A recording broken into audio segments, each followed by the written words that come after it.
सभापतिज्यूले ठुलो कुरा गर्नु पर्दैन, सबै थाहा छ हामीलाई। कति भ्रष्टाचार भएको छ, कुन कुन प्रधानमन्त्रीको पालामा कसले भ्रष्टाचार गरेको सबै थाहा छ हामीलाई। त्यतापट्टि नजाउँ मान्नु। किन नजाने, किन रोक्नु भयो?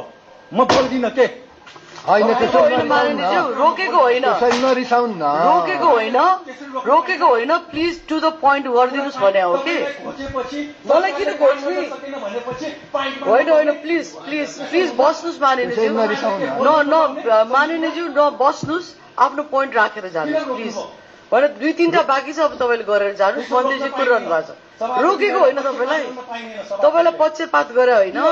प्लिज तपाईँले चाहिँ सिद्धाएर जानुहोस्, आफ्नो चाहिँ कुरा व्याख्या धेरै नगर्नुहोस् मात्रै भने। म त्यस्तो तपाईँहरूको समर्थन गर्न आएको होइन, म समर्थन खोजेको होइन, यो त समर्थन गर्नै पर्छ।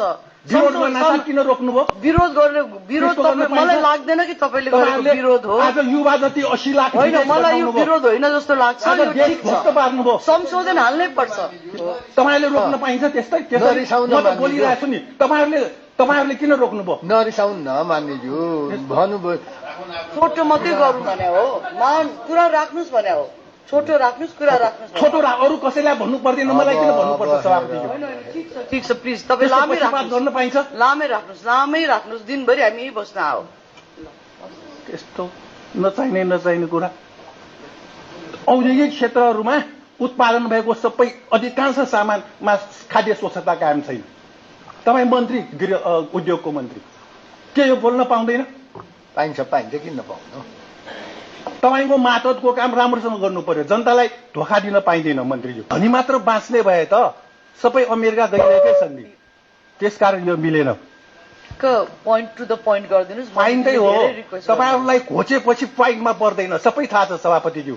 तपाईँहरूलाई चाहिँ घोचेको कुरा मन पर्दैन, सबै थाहा छ हामीलाई। तपाईँहरू त सिंहदरबार कब्जा गर्न पाए हुन्छ नि, गरिबको जनताको किन सुन्नुपर्छ? सबै थाहा छ हामीलाई। प्रजातान्त्रिक समाजवाद पनि थाहा छ, नाटकै नाटक त हो नि। बीपी कोइरालालाई त तपाईँहरूले बीपी प्रतिष्ठानमै बेच्नुभयो नि, भ्रष्टाचारको अखडा सबै थाहा छ हामीलाई।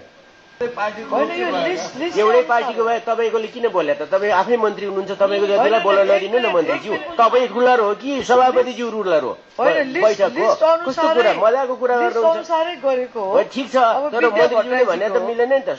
एउटै पार्टीको हो भने तपाईँ त रुलिङ हो, तपाईँको रुलिङ पार्टीको कसैले किन बोलेको? कसैले पनि नबोल्नुहोस् नि त रुलिङ पार्टीको।